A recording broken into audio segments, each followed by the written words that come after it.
నిజంగానే క్యూట్గా ఉన్నారు. మీ కూతురేనా? నిజంగా మీ కూతురు కంటే మీరే బాగున్నారు. నిజంగా చెప్తున్నా, నిజంగా చాలా బాగా నచ్చారు. బేసిక్గా నేను మీ కూతురికి మొగుడేద్దాం అనుకున్నా, ఇప్పుడు మిమ్మల్ని చూశాక. ఏమిటండి మీరు మాట్లాడేది? అంటే అయ్యో అట్లా చూడకండి, భయం వేస్తుంది నాకు. అంటే తనకు మొగుడు అయితే బాగుండు అనిపించింది. ఇప్పుడు ఎక్కడి నుంచి పట్టుకొచ్చావు?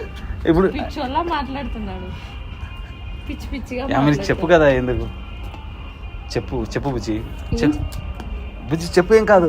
రే అండ్ ఎవరికైనా చూపించండి రా, వదిలేయకండి రా బాబు అని అలాగా కూర్చోబెట్టి చెప్పండి రా, వదిలేస్తారేట. నిజంగా పెళ్లి చేసుకుంటే మీ కూతుర్ని చెప్పాను కదా ఇవ్వనని. ఎందుకు? నాకేం తక్కువ, మంచిగా లేనా? 2 కళ్ళు, 1 ముక్కు, చెవులు. కళ్ళు ముక్కు ఉంటే అయిపోద్దా? మరి ఇంకేం కావాలి? నేను మెకానిక్ షాప్ కి ఇవ్వను. నేను ఇంకేదైనా చేస్తా అండి. ఏం చేస్తావు? ఏం చేస్తా?